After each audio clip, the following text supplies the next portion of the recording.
Welcome to Land Language, the podcast transforming landscapes from toxic to regenerative. We're your host, Britt from Blueprint Earth, and co-host Bethany from Bethany Ridmark Landscapes. We explore beautiful, functional design through conversations with scientists, vendors, contractors, and designers who are changing the industry. Whether you're in the field or at the drafting table, join us as we explore regenerative practices that care for people, place, and planet. Let's dig in. So fun. I love that you're here, Julie. It's been such a dream to get to know you and to see how much of an advocate you are for our industry, both being in the industry around the world, around the country, and then coming to Oregon with a very sparkling attitude towards what regenerative landscaping actually means, and bringing to us in the US a lot of what you've carried from the UK. And my favorite term that you use that's new to me is garden steward, and just seeing that there is a difference in our industry of what stewardship means for the land. And I feel like as I've gotten to know you and spent time like hearing how you think as a planting designer, it really makes me realize that your whole reason is because of stewardship. And if you don't know Julie, Julie is involved locally with the Portland Botanic Garden. Mm-hmm. She is a community member who advocates for all of us. And I would say a community thread that shows up over and over, within Portland landscape community, which is really special. I feel like you're kind of a pillar that maybe you don't know that you are. I like hearing that. So excited to have you with us. So happy to be here. Yeah. It's been special to gather knowledge from you. And I know that you look to us and you're like, you guys are helping create knowledge too. But really, I want to point that lens back to you and listen a little bit initially to your story, because from 20 plus years at Vanity Fair to garden stewarding in England to planting design in the Northwest and helping shepherd a huge, super fun project of the Portland Botanic Garden, there's so much history that really, I think you're here to share with us what design looks like going forward. Well, my history, I feel like it's so varied, and I have to sometimes think about it myself, like when I'm describing it to someone, it doesn't really go in a straight line at all. Like I grew up really not gardening much at all in LA. My parents were not gardeners. I wasn't from a gardening family in any way. And then ended up going to art school, kind of gravitating more toward art, visual art, but didn't really feel like I wanted to be a painter or a fine artist. Went to art school and came out of that as a publication designer, because that's what I loved doing the most at school. And ended up from there, went to New York and became a magazine designer. But with all intention of doing that, I actually knew exactly where I wanted to work. After I graduated, I wanted to work at Art Forum. Went to New York as just out of school, pretty much. Got a job there doing bottom of the, doing everything there, helping everyone. And just kind of, made that happen because I felt like this passion for, this connection with art and wanted to be closer to it. And then eventually working at several magazines in New York Times Magazine, then Vanity Fair, really just three main ones. Vanity Fair, I was there about 20 years, I was 18 plus years, and then left there and really got interested in gardening. And that was on my roof garden in New York, maybe the last 5 years of being at Vanity Fair. I had a roof garden in New York, became obsessed with it. All I wanted to do was be on my roof garden, working things out, learning. I took a ton of classes. New York Botanical Garden, Brooklyn Botanical Garden, was not keeping up with what I was supposed to be doing at my job. I wasn't taking classes. Your new passion was born. Yeah, like the newest Photoshop. I was not doing that. I was just obsessed with gardening and plants and seeing gardens and going and seeing plants in the wild and things like that. And ended up going, after I left Vanity Fair, I went to England to Great Dixter. I was fortunate to be able to do a year traineeship at Dixter and ended up staying for 2 years. I was a staff gardener for the second year, and just from there, obsessed with gardening and plants, and everything I learned at Dixter, really, like that was an incredible education, and I'm still learning. So that's how I ended up here. But it didn't really feel like, I didn't see that coming at all. Like going up on that roof garden. I remember going up with my friend who had created it in New York. It was the roof garden for the whole building. It wasn't just ours. And I remember seeing, it was in the winter, and I was like, is everything dead? That's how little I knew about gardening. And she said, Julie, it's dormant. Have you ever Have you seen a winter garden in your life? It's too cold to live in the winter. So, and they were all containers. So there was all that, aspect of it too. But yeah, it was just, it kind of hit me by surprise in a way. But it's like something that I was so connected to. And it was sort of like, it wasn't art in terms of, I'm not painting or doing something like that, but it felt so close to that. It is. It's like an artist discovering a new medium that you didn't even know existed, right? Yes, like to take that same beauty and design and creation and have a totally different medium to play with. And now here you are absolutely in love with plants. And my experience as a publication magazine designer and book designer, that was working mostly with photography and typography and kind of putting things together and design. And those design skills, I still have those. And I think about that. Like I haven't left that behind. Like that's still a big part of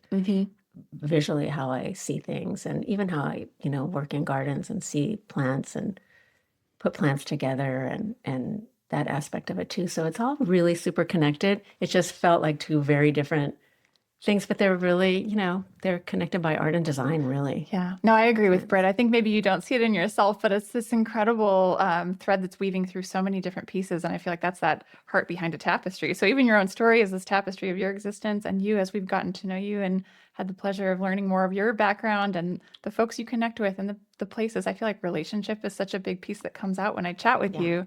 That knitting together of community and, the planting communities and planting design, the community of gardeners and designers and just fellow lovers of this world of planting and plant and living nature is so inherent in who you are. And it's such a magical piece of what it means to be in a beautiful, alive world. So thank you for being you. I think you're a gem. And I want to just add too, the fun is Julie found us through the podcast, and our voices going out into the world. Yeah. All of a sudden someone popped up in email saying hello, and what a joy it's been to get to know you the last few months. It's so fun. Yeah, so it's you amazing. never know. I was listening to Jenny Jones, who I love Terremoto, and I loved her when she was on the podcast. I was listening to that, and I was listening to you both, and I just thought, are they in Portland? I didn't know. And that's how I just, came on my radar. And I listened to the Paul Benign. I started listening to all the different ones and all the different podcasts. And then we met, and I think we met first, actually. But that's kind of how I do things in a way. Like I find things that are interesting to me, and I just, go there. Follow the thread. And if it doesn't, sometimes it doesn't work out, but very often it does if it's really drawn, from something that you're just super interested in, like Great Dixter. I only ended up there because I was really interested in that place, and I went there. My husband and I went there on just to visit it, and I kind of set one foot in that place, and I was like, I want to be here. And that it just was that, immediate. And it turned out to be beyond, sometimes things like that happen and they don't really work out, or it's not that great of a fit, or doesn't, you think it will be, but it isn't. But that really, it kind of hit everything that I'm so interested in. Like, big part of it is education. I mean, they taught me, I was with a gardener teaching me every step of the way, from day one, and learning how they do things there and the ecological gardening there. And I was really lucky to be there. I was just looking at it recently, reading over it on their website, the biodiversity audit that they did at Dixter. It's 2017 to 2019, exactly when I was there. So I was really lucky to be there and see that. And that education, I'm every single day thinking about all that stuff and how to bring, biodiversity into gardens, and so interested in insects. And from there, from that interest, met so many people like Carol Bornstein in LA. She's now in Santa Barbara, but she's the native plant specialist. And, all these people who are just kind of interested in the same things. So it was just super rich environment, and I felt really lucky. But I was really drawn to it. And, I still kind of work that way, like things I see that are interesting. I want to be a part of that if possible, or at least hear what's going on, or meet the people, who are doing things that I'm interested in, and still kind of doing that, but it's really centered around plants and gardens and nature and ecology now, biodiversity, and the planet, climate issues we're dealing with. And I'm super interested in insects now and vertebrates. I follow the Xerces Society here in Oregon. Their podcast is one of my favorite podcasts, Bug Banter. Listen to that all the time. That's something I would not have even known about, before I went to In England. your previous chapter of life, Yeah, it just wouldn't have been on your radar. It wouldn't have been on my radar. So When you spent your time at Dixter, how did they teach? Which I guess is more of a question of how did you absorb? well, they teach really in a pretty specific way. It's through people. You're taught by the gardeners there, by the gardening team, and you really don't. I learned there that if I wasn't sure about something, and I was pretty much a novice gardener, like I only had done my roof garden. I didn't have any formal training. I took some classes, but that was really a garden in the ground. My roof garden was all containers, and it was in the Northeast, so short season. You were taught by gardeners, and there you have a meeting every day. You do something different almost every day, and that's a really interesting thing about working there. Like you might, if it's raining, you might do pricking out of seedlings or doing something like that for 2 days, possibly, but very rarely do you do something 2 days in a row that's the same thing. So you're constantly learning every single day, and you are with the team. That's how they taught. And Fergus Garrett, who's the head gardener, hands-on gardener. So he's out there showing you. I mean, they would show us really specifically, literally how to plant something, how they do it. And how they do it just means, what are their standards? Yeah. Like how deep do you dig the hole? How do you, how are you doing it? And it was really from experience, hands-on experience. And you can take that and go, and I did just read everything and met so many people coming through. They have a lot of plant identifications. Once a week, you'd walk around and look at, it was hands-on learning. And by people the gardeners, the team is maybe at that time was maybe 6. But when I was there were in the summer, there were a lot of students coming in from all over the world. And they still have that program, the student program. And it's not necessarily horticulture students. It could be designers or other fields to learn there. But you're really learning by hands-on experience. And you're learning, you make mistakes. I thought that it was amazing that I remember the first time I stepped into the long border there. Yeah. And I thought it was for me, it was wow, I'm actually going to step in there and work in there. And I was to leave the nervous. path and be in the bed. But they trust, it's education is a huge part of what Great Dixter is all about. And that feels like a core that you have too, now that you're paying it forward also. So, I was just talking with some of the gals that lead ASLA Oregon the other day. And one of the things that I think is really missing from landscape architecture is that we're entrusted to, as landscape designers and landscape architects, we're entrusted to spec what a hole looks like, what goes in that hole. And I'm so curious from your perspective, how you choose to spec soil. Well, I think it's really, you can't leave it to just people who are not really connected to what they're doing. Like if you have installers come and plant, the garden, you have to be there and watch how they're digging those holes and watch how deep they are. And, communicate what you need, because that's, if the plant is not planted well, it's not going to survive. If they're just digging, the tiniest little hole into clay and sticking the plant in there that isn't a native or isn't even used to that kind of soil, it's going to die. And very often I think, and even gardens that I've planted myself, but I know that maybe the client isn't going to take care of it as much as they probably need to. I know that. And sometimes I've thought early on, everything's going to die. You know, I think about that. I'm thinking about the aftercare so much. Yeah. Because why, you It's a know, lot of effort to.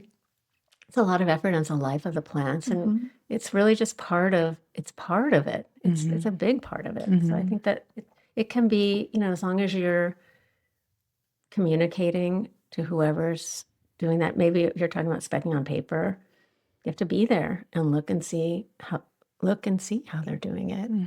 And it's your responsibility to, like at Dixter, they taught me. If they didn't teach me, I would have done a lot of things. A lot of damage. I mean, Totally, I would have done a Yeah. lot of damage. I probably did it anyway. Sorry, Fergus and Great Dixter, but you know, you're just, how are you supposed to know? And it's different everywhere too. I'm sure Sissinghurst does it differently. I'm sure, you know, you learn differently at how to do things everywhere. But that was my training, and I'm sticking with it. And you know, I really believe in it, and I think it's super important. it's like an honorable caretaking, and you really do absorb it through that kind of like legacy guidance of people that have a knowledge and have a connection and want to give it to the next person that will take that and carry it with respect. Yeah, and it's very rigorous over there. Like at Dixter, it's not, you know, you walk around with a notepad and you're constantly taking that out and taking notes, and end of the day writing down exactly what you did that day so you don't forget. You're doing so much.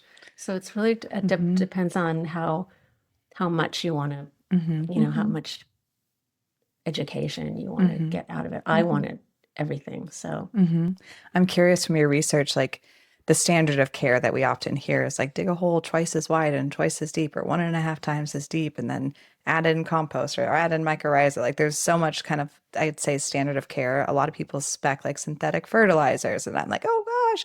And I'm just wondering, from your research and your experience, you know, in Pacific Northwest soils, like what is your standard of care when you go to? Well, it really depends on the plant.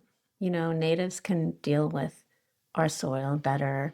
And, you know, it's also always changing. So there's no real one way to do it. And I'm certainly not an expert, but I think it's always changing. Now we're trying not to dig the soil as much. Right. That's new, like newish. Right. When I was learning 20 years ago, you know, like, till the whole thing up, add the amendment. I think put all the Q plants is in. like twice as big, twice as deep. I don't know. I've just heard these things. Dixter does it a different way. Dixter, it's really more about the plant and making sure the plant has room and is able to grow and establish, and having enough water to establish, and having they make their own soil there. So it's like gold, you know, and everything's regenerative from Dixter. So they're not really they bring in a few amendments like wood bark and mushroom compost, but it's mostly the soil made there from the compost. From the clippings. They're literally just nutrient cycling right on their site. Many compost piles, and they're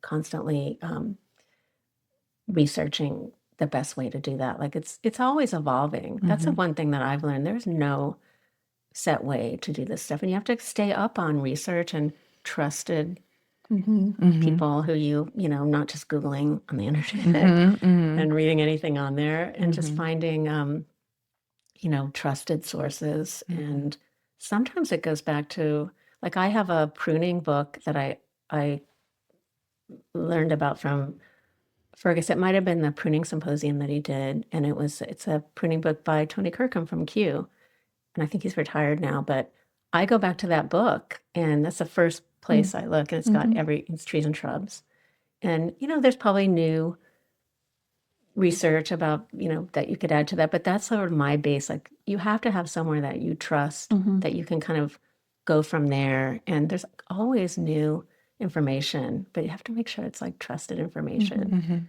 You know, like it might not be digging that much. I guess, you know, we're trying not to dig as much now, but what kind of plant are you putting in there, and will it survive? Someone was talking about planting lavender, and I think this might have been in England, where it was always dying, and because they weren't giving it very much water because it's a drought tolerant plant. Well, when you first plant it, it has to establish, and that might be, you know, watering it really, really well when you plant it, puddling it in, you know, putting water in the hole, getting the plant wet. really pushing the soil so make sure, just kind of common sense things. But common sense. You'd be Common, surprised, yeah. uncommon No, I sense, wouldn't. I think. I understand because when I first started at Dixter, I remember Fergus said to me, Julie, just use your common sense. And I thought, I don't have any. I don't have any common sense yet. And I didn't. Like, this is like learned stuff, but it's actually just really thinking about it, but I'm really, I definitely do try to look things up and trusted sources, and it's hard to find, and the internet is not a help, Right. in that way. So, I mean, Nick Tomasini, who I look forward to asking to come back on the podcast, he did a nice job of outlining testing your soil, and starting to look at the nutrient profile. And that's really based, like you're saying, on what you want to plant. Because if you are just going native, you doing a thin layer of compost on top of the soil is very nice, right? But they don't really want much. And that's just like a leaching of nutrients over time. So you're not like creating a whole new soil ecosystem in the hole with a bunch of compost, with a bunch of amendments, and a lot of times we end up getting asked by usually the older generation to go and till a land and put on like to literally change the top 6 inches of soil composition as as if you're doing an agricultural practice, which, it's hard to be like, guys, we don't need to do that. Let's not break up the mycorrhizal networks as your entire landscape that takes 3 years to come back. And sometimes they're like, this is what I want because this is what my grandma told me to do, and you're like, I can't say no, because really it's about you feeling at ease and you feeling at home and what, is going to work. And I feel like a lot of the times those kinds of practices come because there's so much plant material that's not from that area. You think of like doing that on the East Coast where there are much older gardens, and the need is for them to have a landscape that will do a lot of Eurasian plants or a lot of plants from different parts of the world. And so they do come from a different soil composition. So they're creating that artificial composition. But, I think you're talking about vertebrates and you're talking about Xerces society, and then you're talking about soil. And it's like all of these things to me really point back towards, let's do dominantly native plants so that we aren't having to artificially alter the environment. I think that's why, for just talking about the home gardener, and honestly, it's like this is for most of the people who go to Portland Nursery, they're home gardeners, and Portland, everyone gardens here, and people are very experienced, amazing gardeners here, so they know a lot. But even at Portland Nursery, which I love Portland Nursery, but the natives section is way in the back. You'd have to go find it. I always think like they should put it where the roses are. Just put the roses, because people who want roses, they will go back. They'll find them wherever they are, But the native, it's not that easy still. And also I think there's a lot of pressure for people. They don't really totally understand why they should use natives, and they might not like the natives. Like they might think, I'd rather have these other, more beautiful, bright colors or flowers. And it's just an education, it really is. There's I don't know if you're familiar with James Golden, his garden is Federal Twist.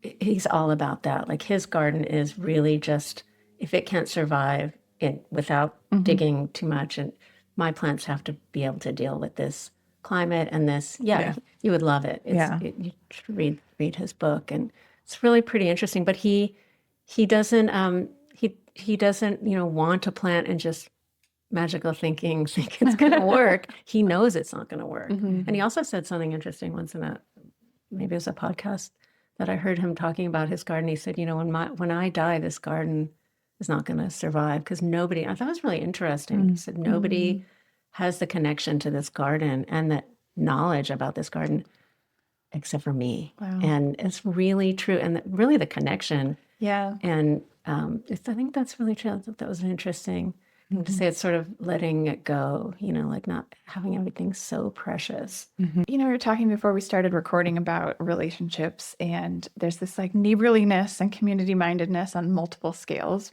But I'm thinking about, you were describing how interconnected the gardens and gardeners of England are compared to maybe like, let's say, the American West or even the American continent.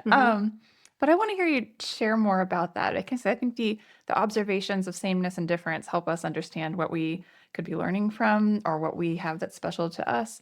But it sounds to me like your experience of garden garden design, garden management, and tending, the garden culture is notably different than what you've experienced here. And you have an interesting, fresh perspective on it from your own life. I think it's partly because America, it's such a big country. People don't realize, like, look how big it is compared to England. And people don't realize, and it's so regional, like the Pacific Northwest, we're our own thing out here. We're like our own scene. You know, there's Pacific Northwest, California, Southern California, the South, the Pennsylvania garden world there, New York, you know, the Northeast, Maine is also really interesting things going on there. But it's really big country. And the Midwest, of course. When I was in New York, New York was a little more connected to Europe, just because closer. Proximity. Proximity. And somehow everyone kind of knew about the same things going on in Europe as in New York. But I mean, Southern California, how interested are they in English gardens? Probably. But, you know, there's so much that does connect us. Actually, if you actually go there, you'll see that it's it's the same concepts and same ideas, but just in a different environment. And in England, as I mentioned, it's a small world there of gardeners. And I listened to a podcast. It's called Roots and All. It's one of my favorite podcasts as well. And it's just, she's like us. She's just asking questions and interested in, it has an ecological direction for sure. But that's what I'm interested in. So I listen to that. And I think, you know, if I were over there, I'd listen to that and she'd have everybody on, you know, who's kind of interesting to me, or just things that I was looking through her old episodes because I wanted to listen to it. I was trying to find one, and she had one I think it was an early one on, it's called Snails and Slugs. It was like, oh, I would have listened to that. But she also has people, you know, she really interesting subjects. So that's a way to stay connected in a small country. You know, it's a small country compared to here. Going to look at gardens and visiting is really important. And I've met a lot of people at Dixter at the symposiums there, these kind of week-long educational symposiums. A lot of Americans go to that. So I've met a lot of Americans who I stay in touch with all over. So there's, you know, ways to do it. But I think it's partly because America's just bigger. And people don't realize that, especially in Europe. I mean, these countries like Austria, you know, Vienna, pretty small city. I don't know how big of a city it is, but compared to, you know, that country compared to America, it's easy to be more connected in a smaller place like that, I think. Yeah. And I like that invitation because when you said that earlier, it was like, oh my gosh, we should be getting, you know, 100 miles north on the podcast soon and prioritizing that. So we're sharing resources from coast to coast. And it makes me think about like the practices in LA and the practices here. It's very similar when it comes down to just like the mechanics of it, like stormwater management. Here, you're trying to make sure that you're managing stormwater. There, you're trying to make sure that you're keeping stormwater, you know, but we still have drought periods in the summer. So we're planning to actually utilize the water that comes off of our house down our downspouts and into the garden so that we don't have to water, you know. And like I shared, I was like, I haven't watered my garden once this year, but I've built resilient soils for the 3 years that I've lived in this home. And there's layers of compost and there's layers of different size of mulch that, you know, we started with a really fine bark dust over a compost so that it had a high decomposition rate. And now we're into more of a wood chip. And, you know, part of that is just the cycle of continuing to build. And we went in with mycorrhiza and, you know, you kind of set things up for success over the long haul. And it's the first year where I'm like, wow, that actually works, you know, and that's so cool. And like I shared, my dog ate my cord to my timer, my irrigation timer. So it's like, well, then, you know, I've got to make sure to put into my day somewhere. Like, I think if I would have had that plugged in this year, I probably would have already started watering because it's like, that's what like standard of care is. But when you are planning these truly ecological gardens and you're letting things die that aren't appropriate because they don't want to be in that soil, that sun, that space, you are seeing what does well and you're just adapting. You know, like I have like 3 checker mallow in my garden that I planted last year just to see how they are. And then I'm like, next year, like this in fall, I'm putting in 12 more, you know, because that's such a beautiful moment where like I've watched the butterflies come to the plant, and the bumblebees, like the native bees, come to that plant from my kitchen window washing dishes. And that's such a treat where I'm watching some of the things that are hybridized because, we do like to experiment with plants. We like to experiment. For me, it's usually they're either native or they need to have some sort of medicinal or edible quality to now exist. And I have some things out there that don't from like prior Brit. Like Brit had a past, but now it's does it mark that box of edible medicinal or does it mark the box of native and beneficial? And I feel like that's the thread of the ethos of our business in terms of how we talk to clients. And the coolest part about holding those ethos and having the education and seeking out the education as to why. And Xerces Society was a huge education resource for me when I was starting to really come around, because in landscape architecture, you aren't taught to think this way, at least when I was a student. And that community, looking at it from the standpoint of like the bees and learning that there is a fat content of the nectar that's really supportive of them going into winter in a healthy way and coming out in spring in a healthy way, was like oh my gosh, if somebody would have told me that 16 years, yeah.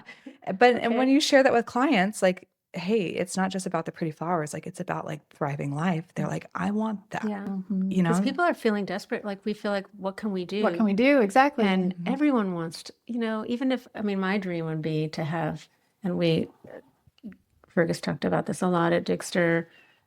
People have talked about having, these pollinator gardens that are connected through a town or through a state or through, But I think, again, like people going to the nursery, because not everyone can afford to have a landscape designer, a garden designer.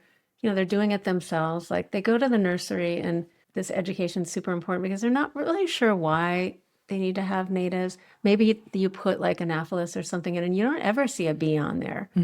It's not about the bees. I saw a praying mantis on ours. So, there's other things, but like not seeing you're not always going to see butterflies on, these native plants. They might be doing something else, or like oaks, they have all these other, benefits. But like, even just to get people to just do a few natives, you don't have to, because it's a lot of pressure, and people feel a lot of pressure with their gardens. I think, you'd be surprised, I think, how much stress is connected to gardens with, people's personal gardens, like things are dying, or even they just don't even like some of the things in there. They're walking by and they don't like it. Like that's what creates a lot of stress. But then a lot of anxiety too, if they feel like they don't know the right or the how or the what will be judged from a distance. And it's too paralyzing, isn't it? Like that's the dis-ease of and this previous chapter, I guess, of landscapes. And what does it take to help release people to have fun and take liberties? Natives definitely are a lot easier.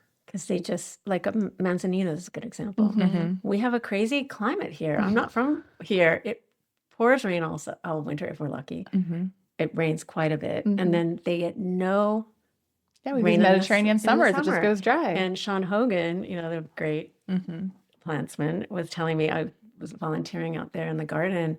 And I was like, how do they deal with it? He's like, don't water them. They don't like to have water in the summer, like at all. Well, how do they know? Because they survive. I grew up with Manzanitas in the chaparral in California. And how do the ones here, like, it's so extreme here. You don't get that rainfall in the winter in California. Right, the rainfall or the freezing, the ice storms, et cetera, right? And he said, Julie, they're native. They've figured it out. And so that's, the plants figuring it out is a lot easier than us, or people might not even be reading as much as we are. It's a lot easier for people it's kind of easier, like you do still have to manage. Natives can go crazy because they're so happy. Oops, your yarrow is now everywhere. You do have to still, there's maintenance, that word that no one likes. I call it care, or I love that. Stewardship, or, just caring for your plants. And I feel like there's like appropriate spaces for bossy. I call them bossy bitches.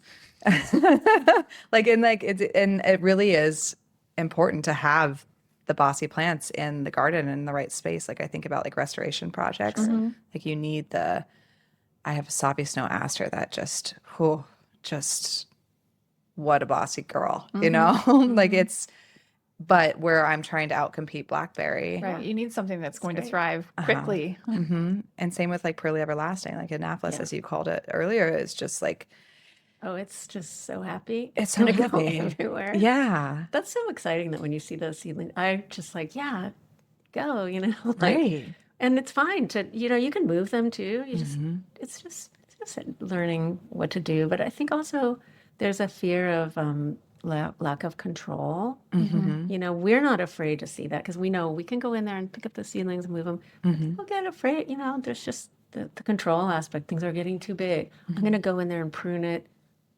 We all see that, how some things just get completely hacked. Part of your practice is also like the stewardship and like the teaching and the education, because I feel like that you're right. Like people get anxiety because they don't know what to do because they're accountants and they're doctors and they love their garden, but they just don't have the Yeah, bandwidth. totally understandable. Maybe someone can help them. It's expensive to have a gardener, but it's like, I sometimes think like when I'm putting something in that needs too much kind of babysitting, it's like, I can't, you gotta go for my purposes, my own personal garden. Everyone has their limit of how much time they're going to spend. And it's just good to be realistic about that with people. Like, well, you want a very diverse plant perennial garden. That's a lot of not a lot, but you are going to have to, or someone will have to kind of manage that through the seasons and it's the seasonal change. And I remember asking my friend, she was going to put some roses in. And I was like, well, they're not going to get enough sun there, are they? And she goes, yeah, they're getting full sun there. I was like, well, how many hours sun do you think they're getting? It was like 2. Yeah. But it's The sun shines for a moment. But I love that she wanted, I just love plants too. She wanted those plants. Like I love that too. But, it's just not going to survive. Sometimes you got to let people just try. Yeah, right. And you probably were like, all right, go girl. But I'm sure, it's also, there's a fine line of how to communicate. You want that, but can you take care of that? You want a perennial garden because you want all that color and, all the diversity of all the different kinds of plants through the seasons. And I'm trained to do succession planting. Yes. And I love that. Like I'm always thinking about the next. And that was my training at Great Dixter. That's a big part of the training there. And, Can you talk on that a little bit? Like what just to highlight it. Sure. Yeah. Succession planting. It's really where there's always something going on in your garden. It's not just like you love fall and you love fall colors. So your whole garden is plants that are going to give you that. That's totally great if that's what you want. I also believe in that. Like if you love something, just do it. I'm into that idea as well. But just always something happening, some interest, visual interest. So there's like in England, for example, and here too, we have an enormous amount of beautiful native bulbs here. And if you go out and look at wildflowers, in spring, you see them. But we have a lot of native amazing ones here, Camasias. And, so like it's just having something always happening like around the garden. And that's partly designs, partly definitely knowing, what, the good plants are. And also succession planting, it's a big part of it is kind of knowing the plants in a genus that will perform longer. Like if you're going to have a geranium, wouldn't you rather have the one that flowers for 2 or 3 months? Yes. As opposed to the one that flowers for 1 month. And that's just unique. That's really important to succession planting. Having a bulb layer. The layers can be at Dixter. I think there were like 7 layers in certain parts of that garden.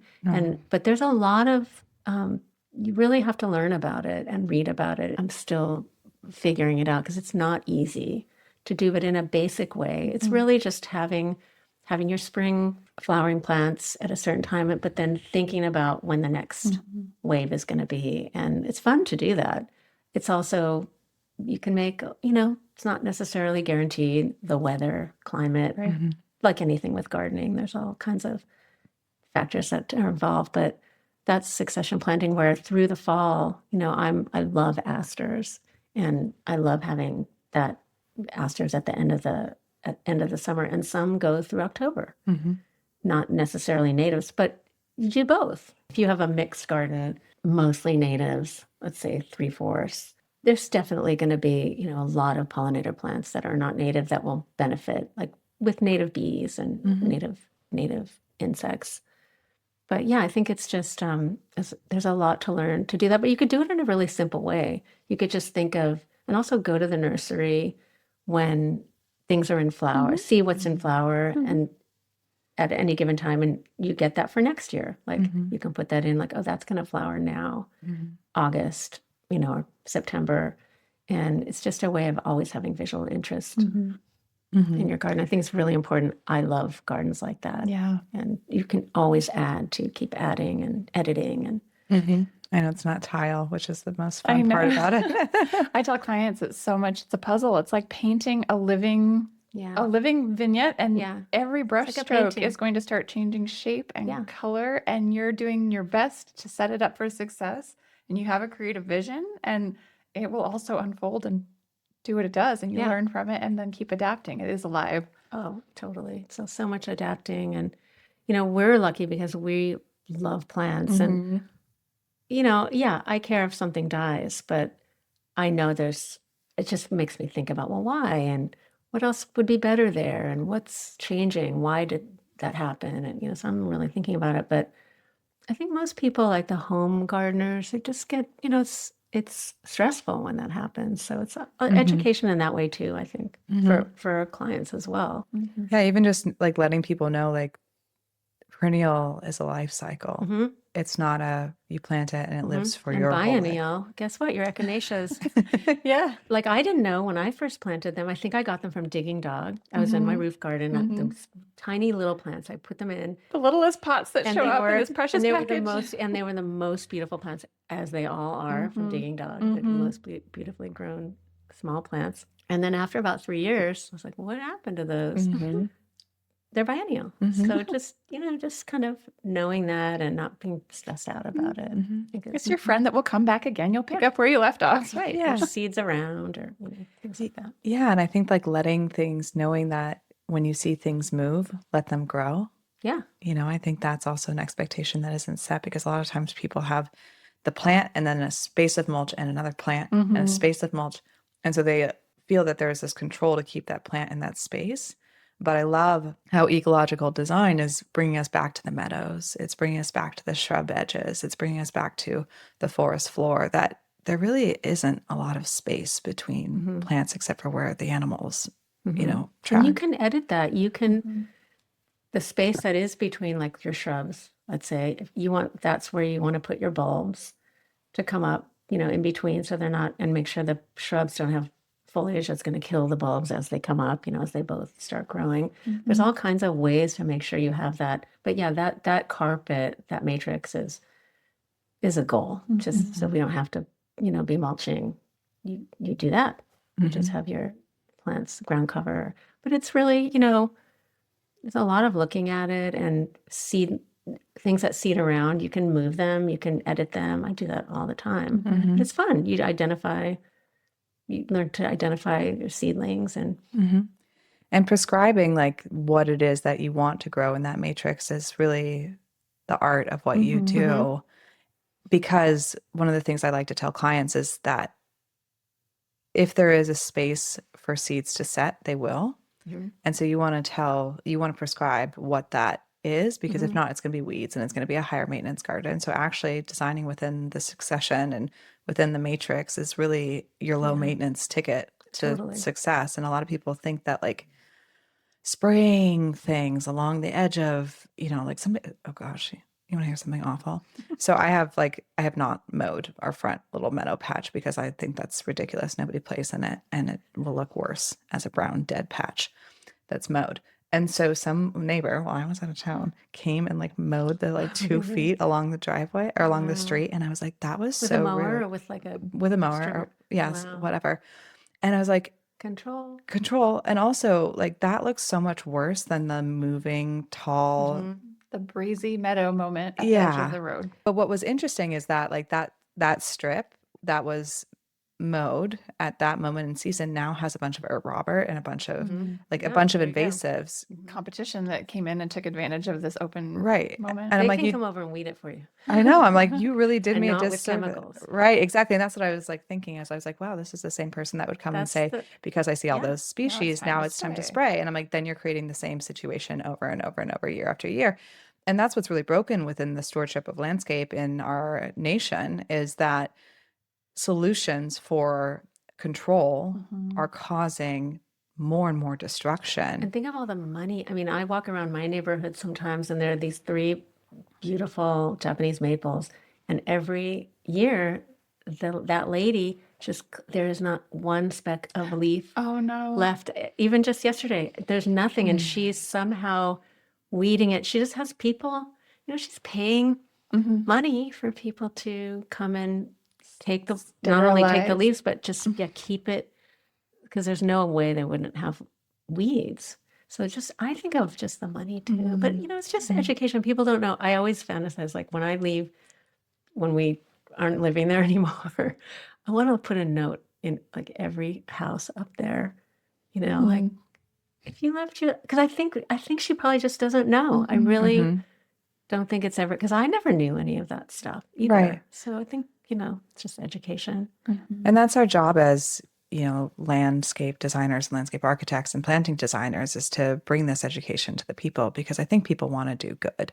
I do too, especially with climate, because people are scared, and you're seeing it everywhere. And we have the fires here. LA has the fires, and if there's anything you can do. And I noticed this year, maybe something else was going on. Might be our weather, kind of crazy weather right now. But the bees didn't come out for a while. Like, they're finally out now, but I felt like it was slower. Quiet for a I while. don't know. Maybe I was a little just worried. observing. Yeah. I mean, I was a little worried about one of my hives, because I was like, did they, Yeah, like, what happened? what happened? Like, they're still there, but there's not like So as like much. anything we can do, if we put a plant, and just any kind of plant, that something that they love, native or even non-native in certain kinds of areas, that's, people want to do that. They want to attract wildlife, I think.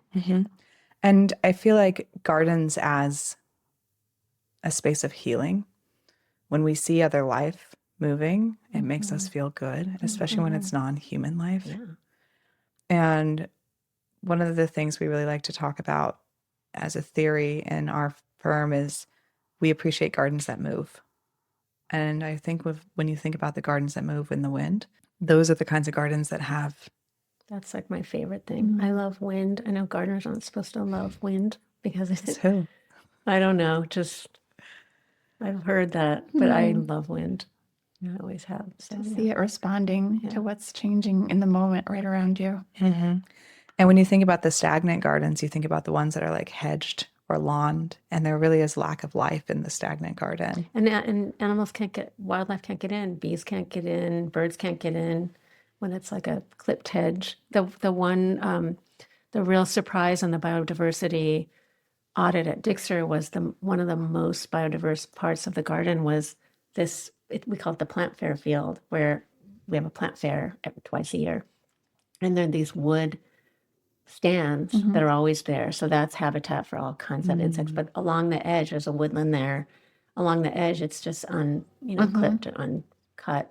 And there's hogweed and very open shrubs. And that was the most That was the biodiverse highway place. hangout for all those one of the creatures? most. I shouldn't even say that, I don't know exactly, but that was one of the and there are a lot of umbellifloras and in nature, like areas that all the insects were just gravitating toward, and it's not even the planted part of the garden. It's really interesting. And I love that, your ethos is anchored into this, so that when you get to work with clients, you really can bring that authority. And I think a lot of us as Americans look towards European planting designers as the kind of pinnacle of great design, because we love the moving meadow, we love the cottage garden, we love how there's a mix of organization and chaos in a balanced way. And I think when you bring that, kind of glitzy, experience to somebody, they say, yeah, oh yeah, I want You know, that. people are really, when you mentioned that, you're trained in English garden, it's like, oh, wow, but like, actually, it's just, that garden could be anywhere. That it could be here. It could be anywhere. It's just the concepts, the ideas that you're learning about apply everywhere and apply to every climate. You just have to, adapt them to your specific climate. I would also wager to say that the feeling of gardens in old countries, old civilizations, where there are these resource limitations, there's a footprint that is the extent of where you can go to get something to build with, for example, regardless of what the actual materials are, the difference between that feeling of a garden made in an old space of old things, of like permanence / reusability of materials that last, if you know what I'm saying, that in contrast to the ease of fast access to, rapidly harvested materials and quick turnaround times. And I'm anchored, of course, in the American West, which is the extreme version of that. You just keep going. There's more in every direction. You can take it, you can claim it, you can cut it down and build with it and do whatever, that mentality is so vastly different than the anchoring presence in these other gardens that I think that's probably what really sings to people when they recognize this reverence for, yes, these old British gardens are these places that you see and you can feel, whether you've walked in them personally or you've just looked at the magazine spread or you've watched Monty Don walking through his, example of the week. It feels different, but I would think that so much of that difference still comes back to that deep kind of heritage and legacy of the caretaking and the awareness of construction, and whether that's humble construction or very fine, deep, craftsmanship. Either way, the building blocks and maybe the ethos around it are so rooted in that mindset that it's an apparent difference. And I'm excited because it seems to me that that's part of what we learn in just being more thoughtful with our materials choices, with our cycles of the clippings that go into the compost that stay back there, the Japanese maple leaves that fall and they're here because you know what? You're not going to haul them all away to somewhere else. And you're not going to just pay to buy more of that from elsewhere because the elsewhere neighbors are using it there and they're like, you need to use what you have and keep it growing and nourishing in your own footprint. So I think that's, whether people know it or not, the reasons for why those places feel better and are inspiring and seem more worthy of. There's something very, I don't know, comforting in seeing, being in an old space. Because, growing up in California, it's a pretty new country, and we were even newer out there. So, just even the architecture. But I think my kinds of English gardens that I love now are places like Grass Roof Company, John Little's garden, where it's a new kind of garden it's not an English garden. It's a habitat garden for insects and wildlife. And it's a different way of thinking about gardens. And what's really also important to them is labor and training gardeners. He has something called Care Not Capital. This stuff's super exciting and interesting. And it's like the new, I think, I'm not British, but the new kind of garden there is that's the kind of garden I'm gravitating toward, just always thinking about wildlife and materials, reusing construction materials, and they're doing all kinds of experiments there. He built these bike sheds that are all habitat, and it's a very interesting place to visit, really great place to visit if you're ever there. But in addition to the Great Dixters, because Great Dixter also has the structure of that garden, the structure of any garden is habitat, the structure, the walls, pillars, everything is kind of thought. I think of everything as part of the habitat, not just the plants. So that's also another way to think of it. And we have this, that is the same here as anywhere, but definitely the English garden. I don't know where that came from. And, don't forget, there's really no wild areas there anymore. They cut it all down in all of Europe, Iceland. I don't know if you've ever been there, but there are no trees there. It's the most beautiful landscape, but that's jarring to see this, the spareness of it. Gone. This is, and in Europe too, there's very little wild areas here. We still have especially out west. I mean, I'm biased because I'm from the West Coast as well, but yeah, we're really blessed in that way. It's a treat, and it's a treat to honor what's here and to keep it thriving and to look to it as the inspiration for design and for construction as well. And I love that that's really a thread of every one of the designers that comes on this podcast. It's like, it's, if you're hearing this, like it's echoing because it's what is really the way. Well, it's hard to go back, if you care about plants and animals, wildlife, if you care about the insects declining, which they are, you just want to help. And even in a small way, it doesn't have to be, I think people get intimidated. Sometimes I have to change everything. It's like, no, just put a few plants in, Yeah. put a few natives in that they'll love. Like just help in some small way. It does feel good to do that. And I think you just kind of can't go back, once you see, it's hard to not think about that. I think about that all the time. Every time I'm in a garden or making a garden or choosing plants. I remember the Andy Phillips, who did the Dixter audit. I was talking to him one day and we were talking about different plants that insects like. And he said, well, it's for them. Like that whole garden. It's like, he thinks it's for them. It's like, yeah, it's for them. Because look what we've done to the planet. Like we are maybe not going to make it, hopefully we will, but like they're still going, they're declining, but like we're the ones who are kind of driving it all. So I thought that was such a great idea. And I do think that when I'm choosing plants, like, well, who's going to benefit from this? It's for them. I love that. Yeah. And that's an ecologist quote, but I love thinking about that. I want everyone to put that in their bank, in the forward filing cabinet of who's it for when you're making decisions. Yeah, I mean, this has been such a treat, Julie. I feel like people can really anchor into the fact that the importance of community within our industry is really relevant. And it's one of those rising tide, the tide rises together moments, because we are in a space where we get to actually be a part of the solution of this time. And when I think of the Popular Mechanics article that came out recently around us pumping so much groundwater out of the earth, mostly from agriculture in the Western North America and in India, that we've shifted the Earth's axis 31.5 inches. Wow. Yeah. I mean, like, okay, if you want to know why one reason why climate change is happening is like you're literally like tilting how the sun hits the earth. And that's not meaningless, and I said this yesterday and I'll say it again. It's like when you think of a stop sign, and if you move a stop sign 31.5 inches, that looks pretty significant, and you think about that for the entire planet. That's a decision. And when you come back to ecological design, you're lessening the input of water, and then you're lessening the input of synthetics that take water to create, and you're lessening the inputs of moving materials all around the earth. And you really start to see that one decision has a really large rippling effect that could really be good. It's good timing. Yeah. And it's really easy. I mean, it's easy for Right. us because it's what we care about.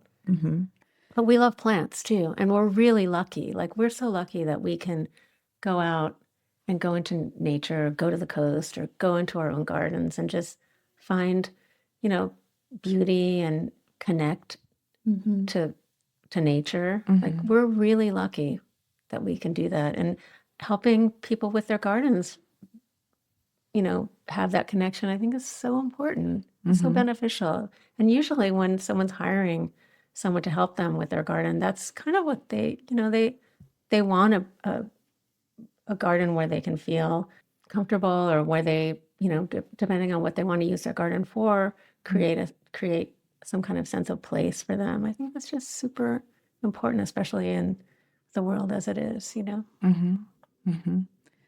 Thank you for taking the time to bring your pillar of wisdom within our community to this table and to talk about the importance of community and mindset and ecology within the platform of Ecological. you. Yeah. Keep talking. Yeah, Keep it going. You're such a joy. This was so fun. So fun. Yeah. Thanks Thank for you. having me. Thanks, Julie.